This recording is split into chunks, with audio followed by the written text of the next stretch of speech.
Hello, everybody. My name is Michael Hernandez, and I spent 27 years working in the convenience store industry. I am getting ready to launch my YouTube channel, like officially, where I'm actually going to be adding a lot of content to it.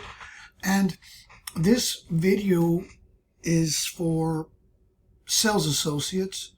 It's going to be on the Dive playlist, and I named it Dive because you're diving into the business. You're learning about the industry and working in a convenience store and things of that nature. So if you're a sales associate, a cashier in a convenience store, this is for you. Or, it could be anywhere, really. Any kind of entry-level supermarket, retail store, whatever the case may be. But the bulk of my experience and the whole purpose of this podcast and YouTube channel is to speak to sales associates. Maybe recount my memories, the experiences that I went through a long time ago, but I know that they're still applicable to somebody who's working today. I never had any intentions of staying in the convenience store industry. It was in the early 90s. I'd moved to San Antonio, Texas, and I was working for a company called HEB. And I'd been there before. I started working when I was a sophomore in high school. So I had retail experience, albeit of a different kind. But I guess I'd say I was better prepared than some people who are going into the sales associate position, their first job, right? I left HEB because a friend of mine was working at a competitor across the street, and he says, "Hey, well, why don't you come over here? I'll get you a job." And I want to say the bump in pay was maybe 75 cents an hour, 50 cents. I don't want to exaggerate. Something like that, which, when you're starting out, that's a big jump, right? It's a big bump. And granted, I don't think it's ever enough, but it did feel like hope. When you're going from paycheck to paycheck, it's, certainly 50 cents, 75 cents an hour is nothing to scoff at, I would say. But it didn't work out. Politics. I think a lot of bad examples of management come to mind from my time there. Management styles, the way managers treated people. And that's a common theme in our industry. But the guy who was there, he was very cocky. And I don't mind that, but he was really a jerk and very abusive in his practices. If you're good, you're good, but, don't mistreat people. And I'll give you an example. When it was slow, I was a cashier at that time, right, just starting out. There were other cashiers that might stand around, and I would see him go up to the register, pull out the journal tape, and then roll it all the way across the floor and say, "Okay, now you have something to do something." And I just think there are better ways, obviously, to address that issue, right? If there's nothing to do, hey, can you wipe down the check stand? Can you go and straighten up the candy? Whatever the case may be. Maybe go offer to help somebody else, right? Bag groceries or whatever. And again, I'm sure if you guys have been in the business, you've encountered or come across someone like him. Hopefully not as much nowadays. I'm talking early 90s. But there still are people that are like that. I know there have been changes and cultural and more of an emphasis placed on treating people the right way, but it doesn't always happen.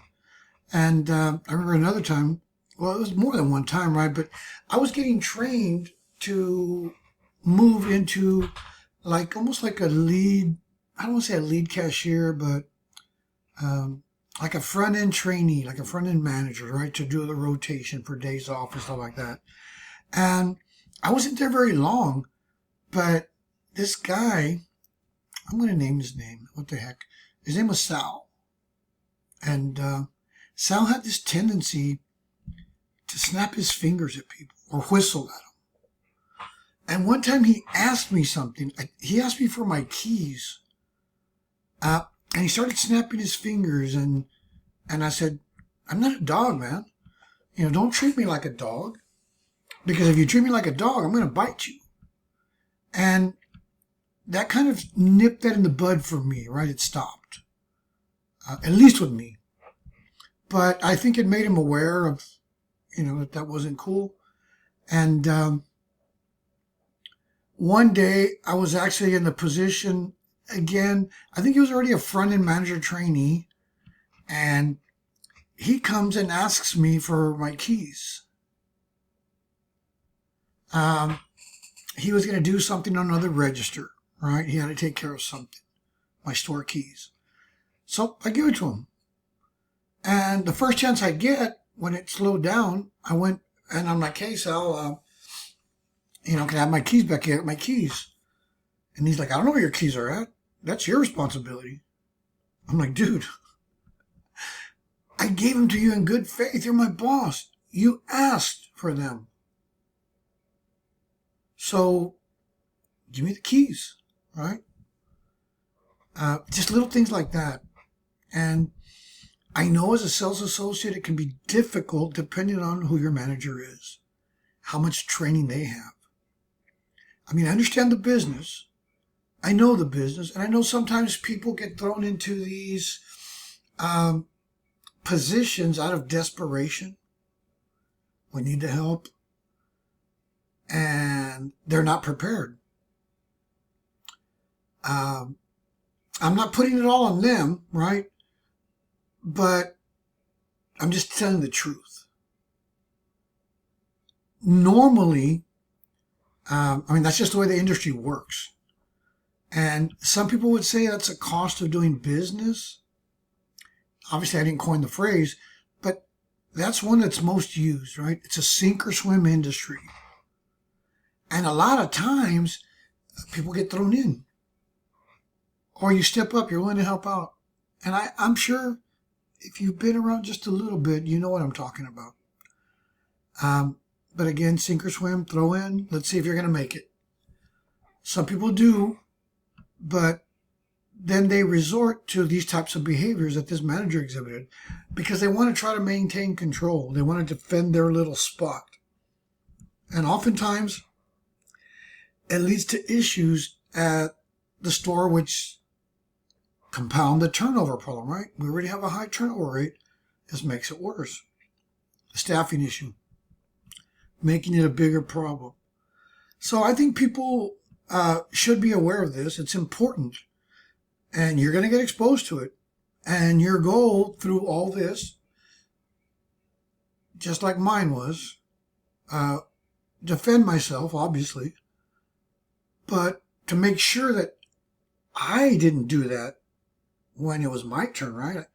I try to keep, okay, what are the good things? What are the bad things? And if it's a bad thing and it drove me nuts, it drove me crazy, it upset me, then I would say, I'm going to make sure that I don't do that, right? So that's the flip side, right? Before you get that, you want to make sure that you don't do that to other people. And remember that feeling, how horrible it felt, how small it made you feel, whatever the situation was, right? Whatever your emotion was, remember that and make sure. I always said, I'm never going to do this because it sucks. Point blank. It's terrible. But at any rate, when I did get into the convenience store industry, I actually left that company where I told you it didn't work out. I was looking for a job and I applied at different places. And I remember I couldn't even get hired at Pizza Hut. I'm like, what? I've got a lot of years of experience, pretty good head on my shoulder and ambition. And the friend who got me the job, his cousin worked for a company called Stop and Go. So we all hang out, partied and stuff, right? Early to mid 20s in San Antonio. And this was an era where there were a lot of robberies going on. The convenience store industry was really unsafe, didn't have security cameras, didn't have safety pendants. There were a lot of those things, and we had a lot of stores, the company I worked for in San Antonio, right? And so everything that was going on, all the robberies and stuff, people used to call it stop and rob instead of stop and go. I applied, I needed a job, I had an interview, and the lady called me back and she says, I really shouldn't hire you, but I'm going to give you a chance. And I'm like, what do you mean you shouldn't hire me? Why wouldn't you hire me? And she said, well, you're overly ambitious. And I didn't necessarily know what she meant. We didn't have Google then. We didn't have all that stuff. And I mean, I had taken some college courses. And as you're going to find out, that's the story of my life, trying to get through college. And I developed this odd habit of opening up a dictionary to a page and looking for a word that I didn't know, and then trying to learn it, memorize it, and then figure out how to use it. And so that's one of the ways I think I took charge of my own learning, right? And my response to her was like, I can't help it if, one, my dad raised me and has high expectations, and I have goals that I want to meet. Maybe that's what it was. Maybe she thought I wouldn't last there, right? I'd move on somewhere else. I'd contribute to the turnover. Just stay until I could find a better job, which was actually what I was thinking, right? Given the danger and all that, especially, I was going to be working overnights, and I didn't know if she thought, maybe I was delusional, right? Or what's that word they use? That I had delusions of grandeur, right? Or somebody thinks they're blah, blah, blah, blah, blah, going to do all these great things, and it's unrealistic. And maybe at that stage in my life it was. I didn't think so. I certainly felt like I can do a lot of things, right? I had reasons to be confident. I mean, growing up, I could do a lot of things. But at this point in my life, I did get hired. The lady picked me. So I have to give her credit, though. Her senses were good. I am very ambitious. But I don't think she could have fully understood or foreseen how ambitious I was, right? So she was right about that. I had plans, and I was going to do whatever I could to become someone. I just didn't think it'd be in the convenience store business. So I got hired, and I was working overnight. And the first night I started training at this store, it wasn't mine. I worked a few days with a manager. His name was Jess Morrison, and I am big on people, right? I'm not the biggest extrovert, and I'm probably an introvert at heart, but I do like to recognize people, and I do like to give them their props when, because if it wasn't for them, I couldn't, get here, right? And so I had experience. It wasn't very hard for me. But my first store that I actually worked at, I was assigned to, was on the corner of Fredericksburg and Medical in San Antonio, right, to Stop and Go. And I was working with this guy. His name was Augustine. Augie was an assistant manager. And I said to Augie the first night, I said, man, I want to be an assistant manager.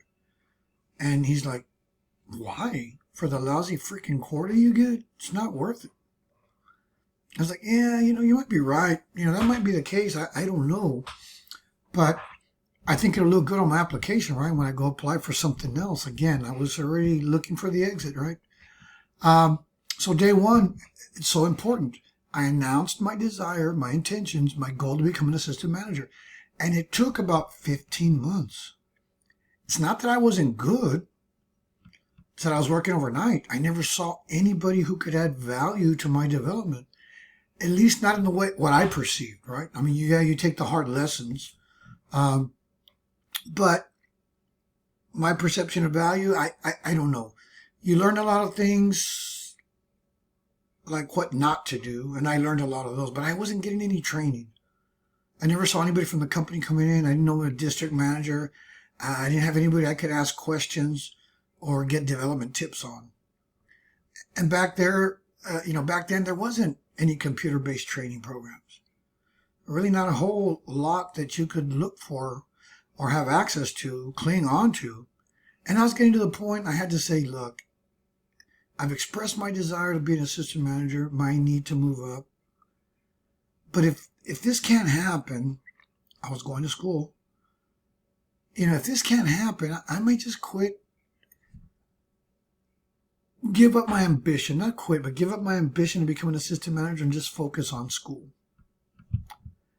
But before I even got to that point, I became the go-to person. So in that sense, I created opportunities for myself to learn. And that's what I would advise or encourage you to do. If you can go help out in other stores, great. You're going to learn a lot of things. And that's the one thing that kept me in it. And it wasn't long. It didn't take me long for that light bulb to turn on for me to understand that this was the way to go about it, because the company was structured in ways back then that were a little different. We had so many stores, over 100 stores, and I was willing to work. So people would call me, hey, I need somebody to work a shift. I'll work it. Second shift, I'll go work it.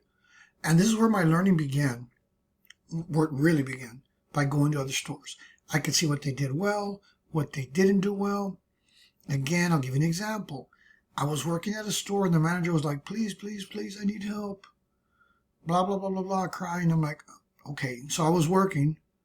This is later on, right? I was working second shift when I finally got out the graveyard of my store, and I'd go work overnights at her store. And she'd say, call me at 5 a.m.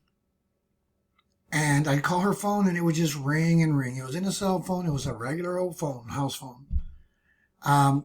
She never answered the phone. I'd work through 11 at my store, and then I'd get to her store about 11:15, and I was supposed to leave at 7 a.m, so double shifting, and she wouldn't show up till like 8 o'clock in the morning. And then she's like, hey, could you stay until I count the money? I'm like, gosh. So, it's almost 9 o'clock when I'm getting out of there. And she did some cool things, right? Don't get me wrong. But that was really like, oh my God. And I kid you not, I must have done it for 2 months in a row, right? I'd work for 5 days at my store, then I'd work 7 shifts at her store. Nobody wanted to go work at that store because there was an apartment complex across the street. And apparently someone would go over in a trench coat and he'd walk around the store. And then when he'd get to the counter, he would jump up on the counter and sit there and start masturbating. It's crazy, crazy. So nobody wanted to go work at that store. And the only reason that I did, not because I had some sick kind of fetish or anything, but the only reason I did was I had a good relationship with some of the San Antonio PD officers. I'd go by my store and they'd stop by and get coffee, and they're like, their names were the Ritchie brothers, right? Both brothers. And they'd give me crap and we'd talk about all kinds of things. So I'm telling them, man, they want me to go over here. And they're like, don't worry about it, Mike. Well, we got you. We'll hang out and make sure everything's good. So they did. But at any rate, there were just a lot of weird things like that. But those were opportunities. And so my mindset was, you're doing me a favor by giving me this overtime. I'm going to make sure I do just as good a job at your store as I would at my store, or better, because you don't have to give me this overtime. Granted, they were in a certain bind, right? And they needed it. But that's how I became the go-to person and started meeting other managers, networking, doing these different types of things. And my vision for what I'm building, it's a dive, right? You're diving in, learning the industry. My vision is to provide you with opportunities to network with people outside of the company, other sales associates, maybe assistants, maybe managers, owners, whatever the case is, right? So that you can start creating opportunities for yourself and not be limited to or restricted by what is available to you, what your company limits you to. So if you work for an independent, same thing, right? Now, that was really an eye-opener for me, and I could pretty much take what I wanted, and that's what I did, and that's what I encourage you to do.